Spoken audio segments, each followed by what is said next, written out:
weather. Bob knew it all. And he could hear the customers in the waiting room downstairs impatiently tapping their toes in anticipation of word that their vehicles were successfully rehabilitated so they could dash off to their families on this Christmas Eve. The door of Scrooge's office was opened that he might keep his eye upon the cashier, Bob Cratchit, who had on more than one occasion been caught tampering with the thermostat. Merry Christmas, Uncle Scrooge! Bah, humbug. What's there to be merry about? I'm busy. But, Uncle, this is the season for caring and loving and giving. I'd like to see you give me something. Give me a hard day's work for once. That's actually what I'm here about. See, tomorrow being Christmas and all, well, I was hoping I could have the day off, also since we're closed, and my cousins and I, well, we have a band, and, we're having this performance, and, I wanted to have off. So You know we have plans tomorrow. We need to pressure wash the shop. It's Christmas Day, don't you understand? I know that. It's the only day we're closed, and we must be here to clean up while there are no customers. Very well. I'll be here at 7. Make it 6:30. All right. But won't you at least come with us tomorrow evening? Join us for dinner and the show and music. It'll be fun. It'll be a nice time. I don't think so.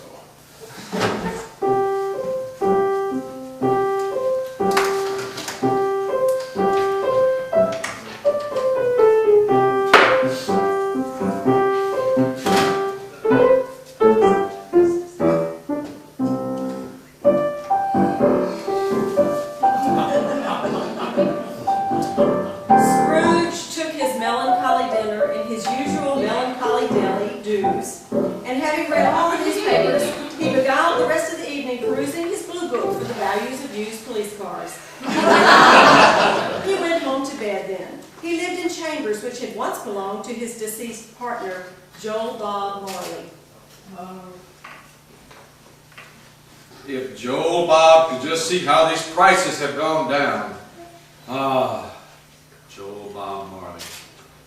I'm still having to pay for that funeral. I knew I should have had his butt cremated.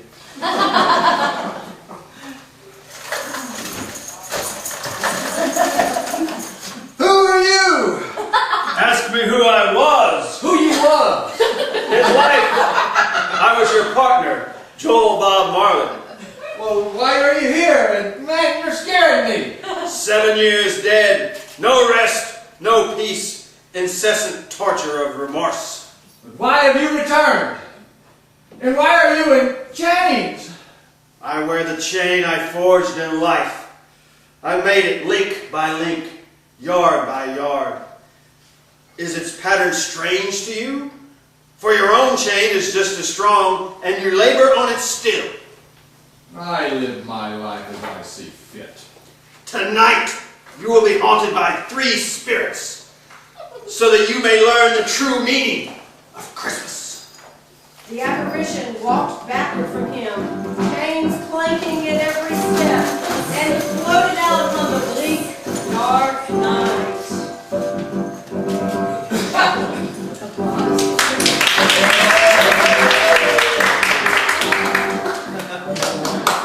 Scrooge closed the window and examined the door by which the ghost had entered.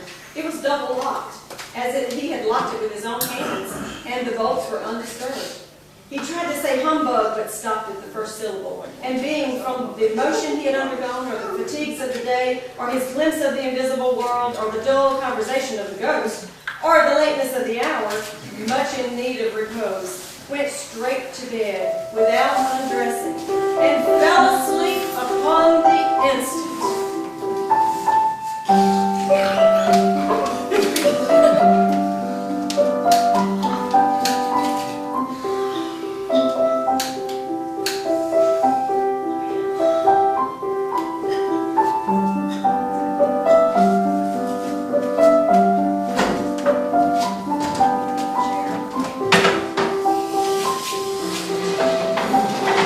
Not long thereafter, the promised spirit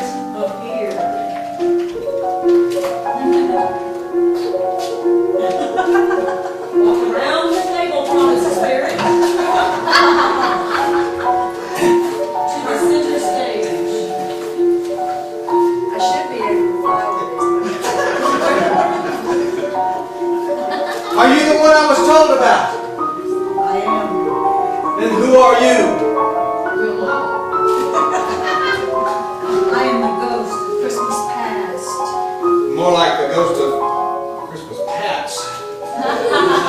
Rise and walk with me. Walk with me. I walked along the road until he came upon a scene. He is over here. They came upon a scene whose players were a younger Scrooge in the prime of life and musical melody. What's the joy of this life? Sit down, musical melody. I remember this. She was such a joy to me. Watch and see. But why is she crying? Now, watch and see. Don't you remember? Ebenezer, I thought we were going to come to my Christmas cantata tonight. I promise. I had every intention, but tonight's the only night this man could meet me to buy this car I had for sale. But it means so much for me to come. I'm sorry, but I just had no choice. You always have no choice. But it looks like you made your choice. Goodbye forever. I can't watch this anymore. I can't haunt me anymore. Take me out of here, Spirit. Take me out of here.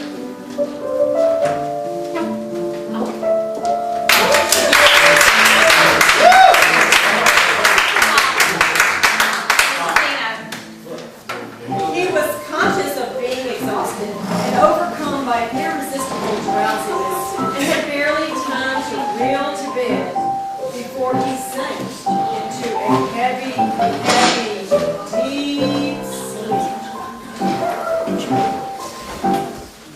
Not an hour had passed before Scrooge was awoken yet again. This time, he's still getting ready, and he will come out in just a minute.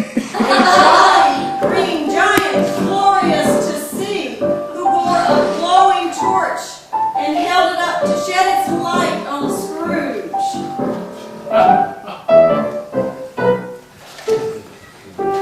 Costume malfunction. Improvised Jeopardy.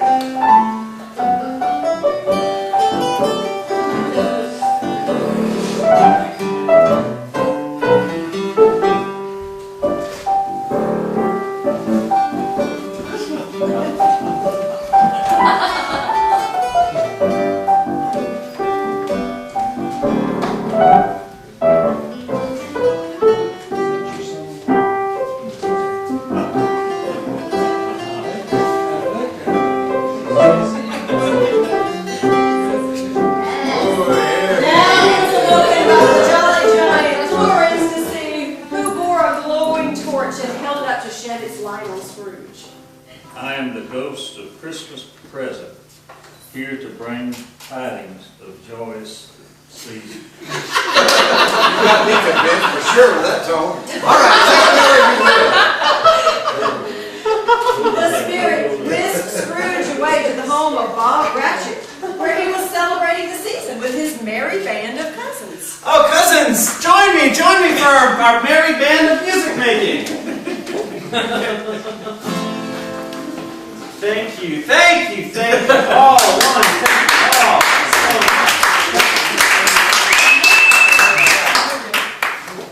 All right.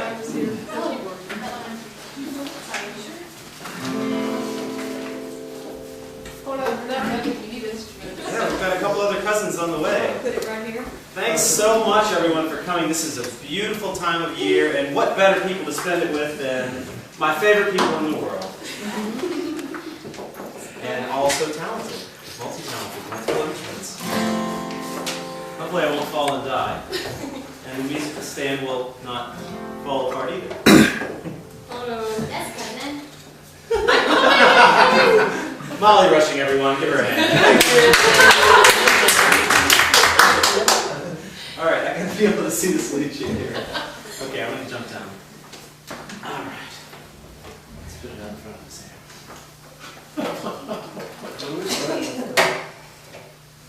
We ready? Let's do a classic from Vince Guaraldi Trio. Christmas Time is here.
Great job. Thank you so much. That was much better than last week. I don't want to burst your bubble, but last week was pretty horrible. But that was good.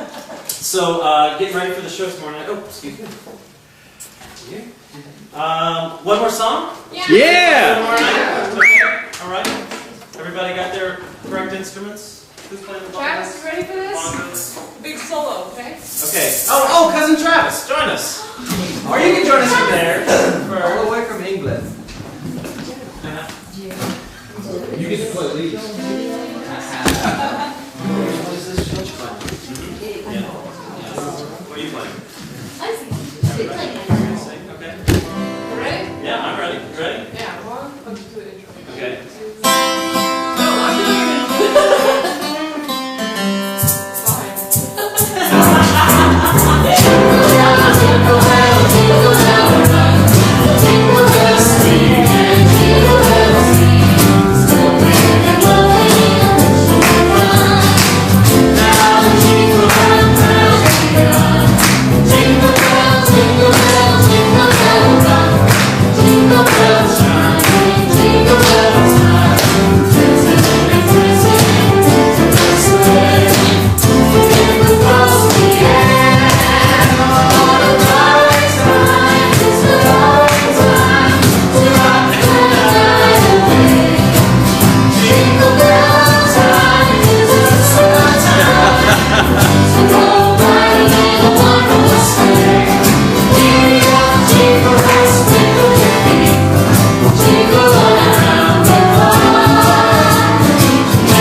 Are you the ghost of Christmas yet to come?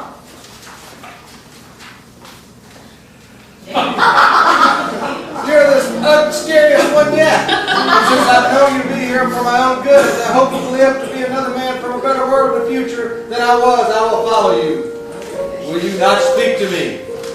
Lead on, spirit. Lead on. Santa moved away as it had come towards him. Scrooge followed in the shadow of its dress. Oh, man. Which bore him up, he thought, and carried him along. The phantom led him to a little church and a graveyard beside. Among the graves and pointed down to one. Sickly Sister Sarah. Here lies Sarah, beloved sister and cousin, died of an empty heart, devoid of music. Why? Why, spirit, why? Just then, two townspeople approached. Townspeople. I feel townspeople. Common folk, I should say. They were deep in conversation and oblivious to the presence of the apparitions. Why are they talking? Observing that the hand was pointed to them, the hand was pointed to them. Scrooge advanced to listen to their talk. When did he die? Last night, I believe. What was the matter with him? I thought he never died. Well, what did he do with all his money? All I know is that he didn't leave it to me. That's horrible! That's horrible! Who are they talking about? The spirit then pointed to the gloomy headstone. Scrooge crept towards it, trembling as he went, and following the finger, read upon the stone of the neglected grave his own name, Ebenezer Scrooge. A misery to so many, he lived his whole life to save every penny. No! No! Spirit, no! Is that my grave? It must be. It has my name on it, of course, but let it not be so! I'm not the man I was. I was not the man I am. I am Sam I am. All my heart all year long. I can't read these words. They're too far away. I will even close the shop on Christmas Day. That's it! An apparition!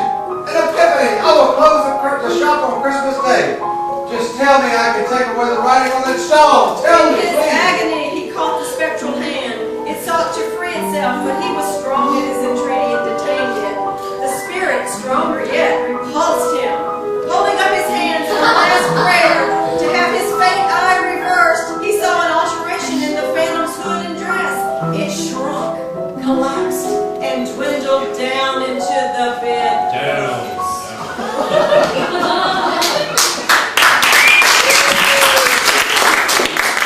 Yes, the bedpost was his own. The bed was his own. The room was his own. Best and happiest of all, the time before him was his own to make amends in.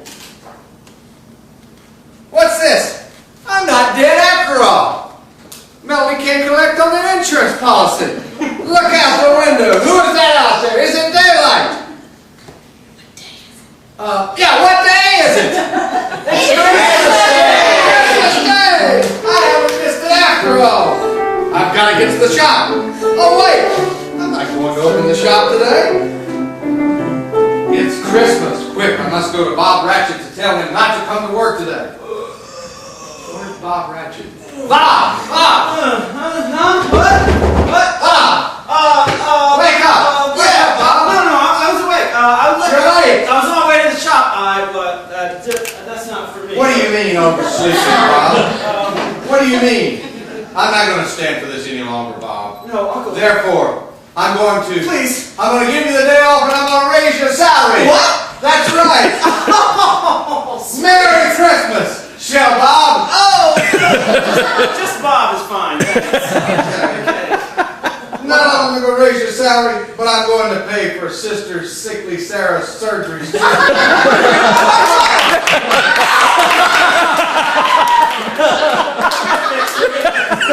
Oh, cousins, we have to celebrate. Cousins, come back. I have clothes on under the sofa. Let's celebrate. Scrooge was better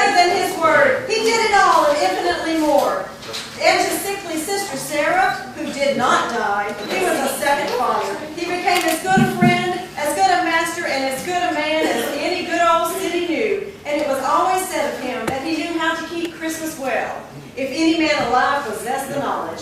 May that be truly said of all of us. God bless us, everyone.